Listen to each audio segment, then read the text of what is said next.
Así que las lenguas, y subrayen esto, son por señal, no a quién, no a los creyentes, sino a quiénes, a los incrédulos. ¿Qué quiere decir el apóstol Pablo con esto? Que las lenguas no son por señal a los creyentes, sino son por señal a los incrédulos. Simple y llanamente. Porque ¿quiénes necesitan conocer el Evangelio de Jesucristo?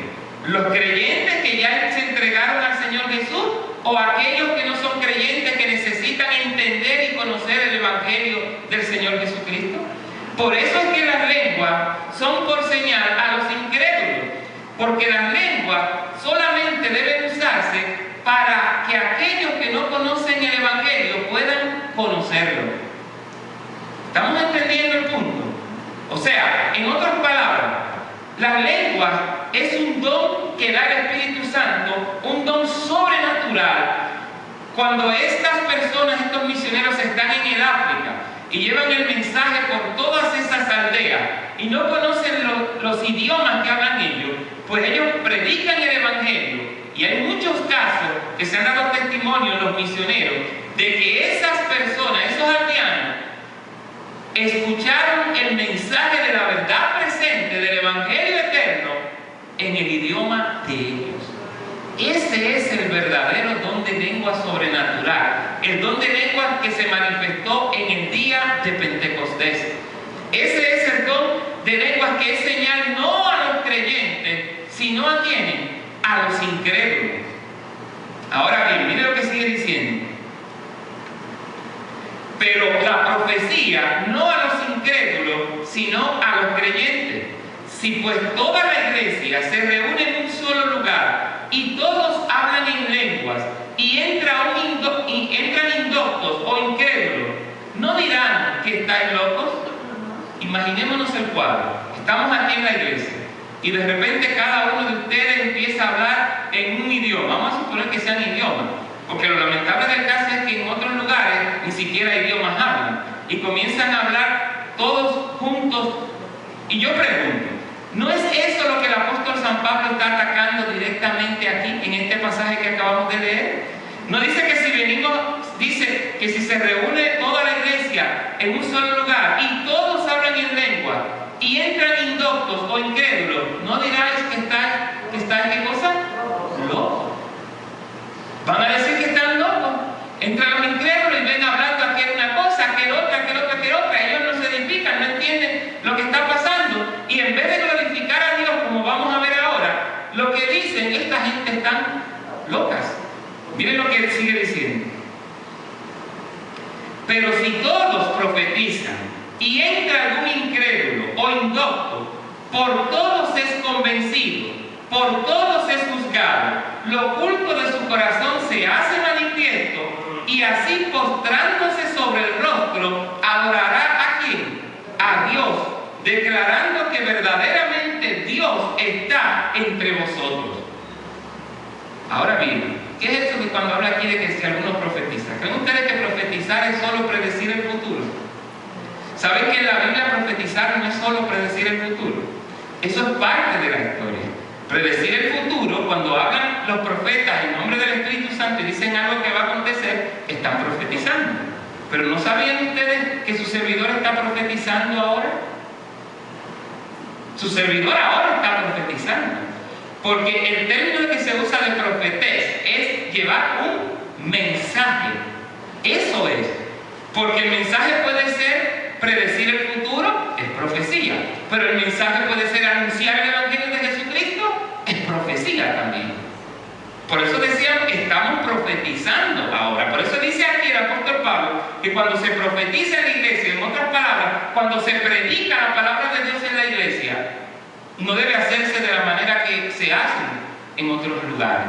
Debe de hacerse, como vamos a ver más adelante, con las reglas que el apóstol pone aquí. Miren lo que dice. Dice, pero si todos profetizan y entra algún incrédulo o indocto, por todos es convencido, por todos es juzgado, lo oculto de su corazón se hace manifiesto, y postrándose sobre el rostro adorará a Dios, declarando que verdaderamente Dios está entre vosotros. ¿Qué hay pues, hermanos?, pregunta el apóstol. Cuando os reunís, cada uno de vosotros tiene salmo, tiene doctrina, tiene lengua, tiene revelación, tiene interpretación. Entonces dice, hágase todo ¿para qué?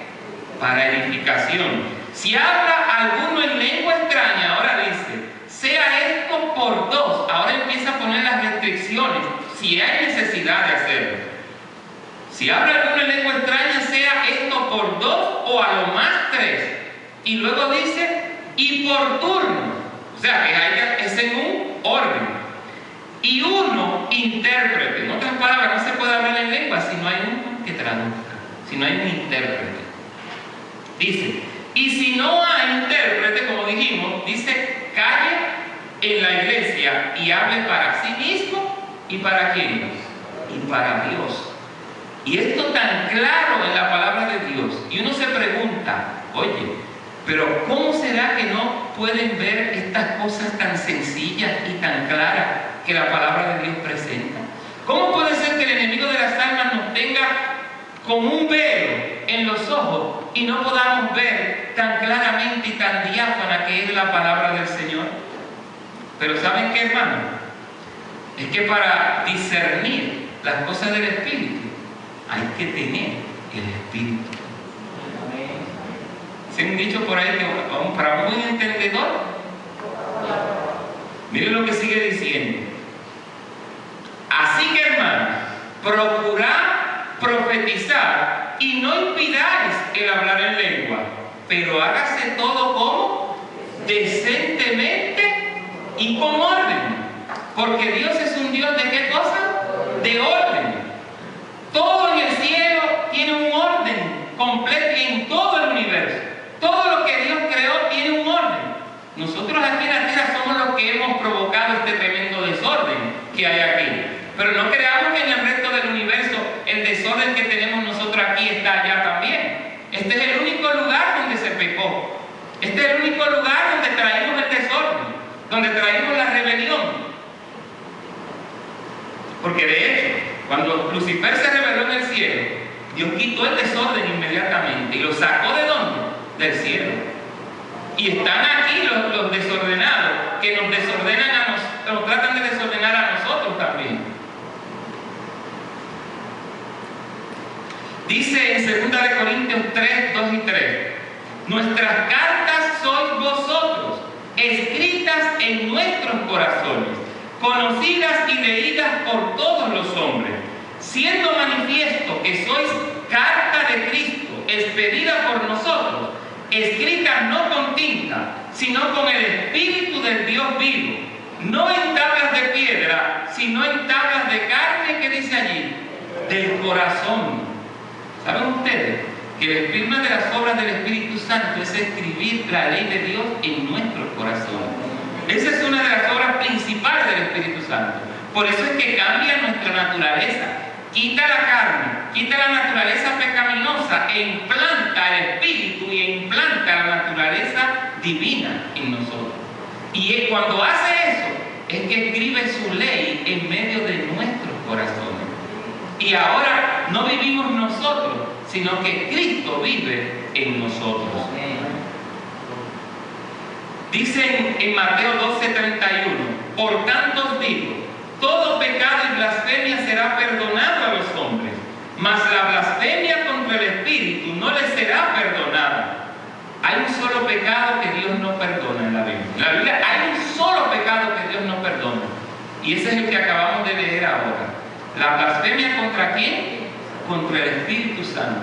Yo a veces me pongo a pensar, ¿cómo es que dicen por ahí afuera que el Espíritu Santo es una fuerza activa y que es esto y lo otro? Cuando la Biblia dice que el único pecado que Dios no perdona es el pecado contra la fuerza activa, entre comillas, que llaman. ¿Cómo puede ser una fuerza activa, simple y llanamente? O se puede perdonar todo pecado contra el Padre, se puede perdonar todo pecado contra el Hijo, pero dice que el pecado contra el Espíritu Santo no le será perdonado, dicen en otra parte, ni en este siglo, ni en el venidero.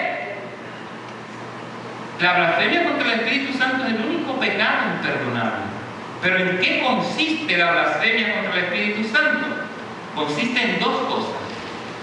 Número uno, atribuir a Dios la obra de Satanás o viceversa. Y número dos, rechazar el llamado que el Espíritu Santo nos hace al arrepentimiento, a entregar nuestra vida a Jesús. En eso consiste la blasfemia contra el Espíritu Santo. Nosotros, ahora, la blasfemia contra el Espíritu Santo no se logra inmediatamente, es un proceso. Usted, si rechaza el llamado que el Señor le hace un día, el siguiente llamado, como dije en otra ocasión, lo va a rechazar más fácil, con más facilidad. Y si le hacen otro llamado, lo va a rechazar con más facilidad. Hasta que va a llegar a un nivel tal que usted ha rechazado tanto los llamados del Señor, que se va a colocar en un lugar, se va a colocar en una posición que ya por más que usted quiera y trate de arrepentirse, no va a poder hacerlo. Y ahí es cuando se comete el pecado imperdonable, la blasfemia contra el Espíritu Santo. Miren lo que dice en el libro de Hebreos, en el capítulo 10, los versículos 15 al 17. Allí dice: y nos atestigua lo mismo el Espíritu Santo, porque después de haber dicho: este es el pacto que haré con ellos después de aquellos días, dice el Señor, pondré mis leyes en sus corazones y en sus mentes las escribiré. Y añade: nunca más me acordaré de sus pecados y transgresiones. Esa es la labor del Espíritu Santo. Quiere escribir en ti y en mí la ley de Dios. Quiere escribir en ti y en mí los mandamientos, los 10 mandamientos del Señor. ¿Se lo permitiremos nosotros? Amén. Él quiere hacerlo, el Espíritu Santo. Solo tenemos que abrir la puerta de nuestros corazones para que Él pueda realizar esa obra. Dice en Hebreos 10, 26 al 29, porque si pecaren voluntariamente, después de haber recibido el conocimiento de la verdad, y que hemos estado estudiando durante toda esta semana, dice: ya no queda más sacrificio por los pecados, sino una horrenda expectación de juicio y hervor de fuego que ha de devorar a los adversarios. El que viola la ley de Moisés por el testimonio de 2 o 3 testigos muere irremisiblemente. ¿Cuánto mayor castigo pensáis que merecerá el que pisoteare al Hijo de Dios y tuviere por inmunda la sangre del pacto en la cual fue santificado, e hiciere afrenta? ¿A quién? Al Espíritu de gracia. ¿Qué es eso de hacer afrenta al Espíritu de gracia? Es la blasfemia contra el Espíritu Santo. ¿Y en qué consiste? En lo que dice anteriormente. Si pecamos voluntariamente, después de haber tenido el conocimiento de qué cosa, de la verdad, dice: ya no queda más sacrificio por los pecados, sino una expectación de juicio y hervor de fuego que ha de devorar a los adversarios. Porque si Dios cumple, como Él es un caballero, con su parte, de mostrarte su verdad, porque como dijimos, Él está comprometido con que todo el mundo conozca su verdad en esta tierra. Si Él te muestra su verdad y tú rechazas su verdad, ¿qué puede hacer Dios por ti entonces? Porque Dios no te va a obligar a que tú aceptes la verdad, porque Dios es un caballero. Quien nos obliga a que aceptemos el error y la mentira y trate de hacer todo lo que puede hacer para que sea así es Satanás. En cambio, Dios nos da el libre albedrío, nos da la libertad de elegir lo que queremos hacer con nuestra vida. Por eso todo aquel que quiera conocer la verdad, la conocerá. Todo aquel que quiera ser libre, será libre en Cristo Jesús. Amén. Todo aquel que quiera ser salvo y vivir eternamente con Jesús, vivirá eternamente con Jesús y será salvo por la gracia de Dios. Amén. Pero el que no quiere, el Señor va a respetar su decisión y lo va a dejar en esta tierra para que con Satanás y sus ángeles sean consumidos con el fuego y azufre que descenderá al final de los siglos. No hay otra historia. Eso es lo que enseña la palabra del Señor claramente. Dice en Ezequiel capítulo 36, versículos 25 al 27, esparciré sobre vosotros agua limpia, y seréis limpiados de todas vuestras inmundicias, y de todos vuestros ídolos os limpiaré. Os daré corazón nuevo, y pondré espíritu nuevo dentro de vosotros, y quitaré de vuestra carne el corazón de piedra, y os daré un corazón de carne, y pondré dentro de vosotros mi espíritu, dice el Señor, y haré que andéis en mis estatutos, y guardéis mis preceptos, y los pongáis por obra. Eso es lo que el Señor quiere hacer con tu vida y con mi vida. Quiere quitar el corazón de piedra y poner un corazón sensible de carne. Quiere poner en ti su Santo Espíritu para que tú entonces puedas guardar sus mandamientos, sus estatutos y sus leyes. Porque por ti mismo no puedes hacerlo, pero todo lo podemos en Cristo que nos fortalece. Y por eso le envió el Espíritu Santo, para que Él sea el agente motorizador que nos dé el poder para guardar su santa ley. Dice en Apocalipsis 22, 17, y es el llamado que el Espíritu Santo te hace a ti y a mí en esta noche. Y Él dice en Apocalipsis 22, 17, y el Espíritu y la esposa dicen ¿qué cosa? Ven. Y el que oye, diga ven. Y el que tiene sed, venga. Y el que quiera, tome del agua de la vida, como dice allí, gratuitamente. Esto no es obligado. Allí dice que el Espíritu y la esposa dicen ven. Simplemente hacen ¿qué cosa? El llamado a que vengas a Él, a que antes de que sea demasiado tarde permitas que Él entre en tu vida para que pueda escribir su ley en tus corazones y en tus mentes, para que así tú puedas ser transformado y Él pueda implantar en tu cuerpo, en tu naturaleza, quitar la naturaleza pecaminosa e implantar la naturaleza divina. Y yo pregunto en esta noche, ¿cuántos de los miembros de la iglesia quieren esta noche renovar su pacto con el Espíritu Santo? Puedo ver la mano. Y quieren decirle al Espíritu Santo, como decían la agrupación ahorita, mora en mi corazón, renuévame, hazme una nueva criatura. ¿Cuántos de los hermanos me dicen eso? Alabado sea el nombre del Señor. Ahora voy a preguntar a las visitas, ¿cuántas de las visitas también quieren que el Espíritu Santo entre en su corazón, que renueve su vida, que transforme su corazón y le haga una nueva criatura en Cristo Jesús? ¿Puedo ver las manos de las visitas? Gloria al Señor. ¿Pueden ponerse de pie allí donde están? Quiero orar por cada uno de ustedes. Es más, les voy a pedir también que pasen al frente hoy. Quiero hacer una oración de consagración, porque vamos a pedir el Espíritu Santo en esta noche. Vamos a pedir que el Espíritu Santo entre a nuestros corazones, que transforme nuestras vidas, que nos haga nuevas criaturas en Cristo Jesús, porque solo Él tiene el poder de hacer eso.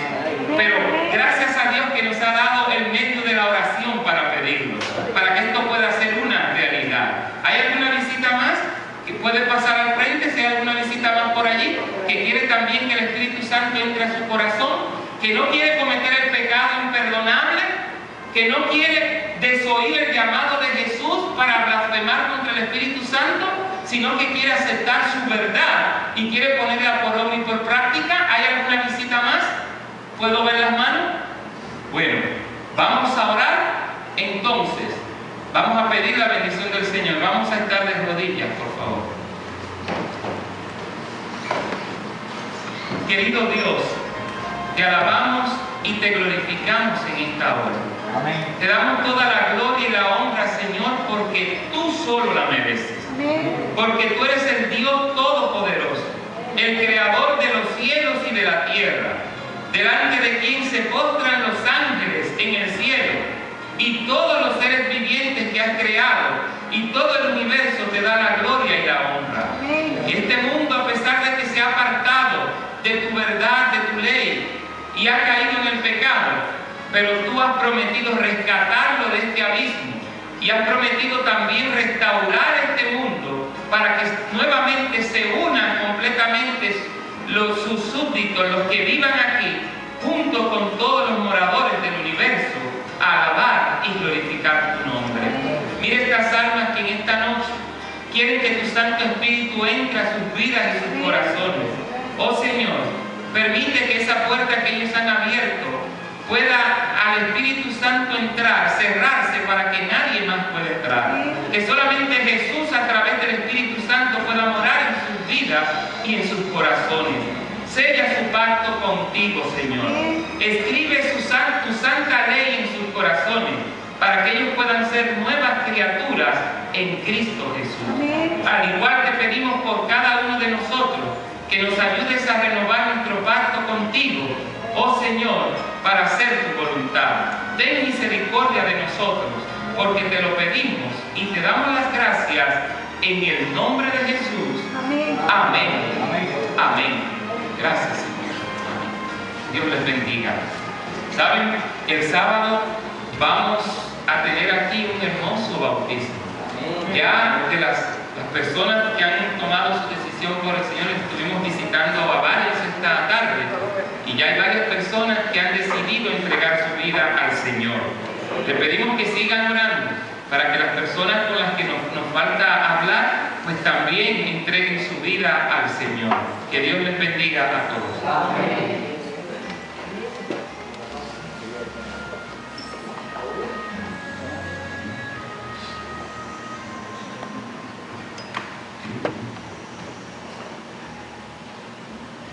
Vamos a estar en pie, hermanos, y vamos a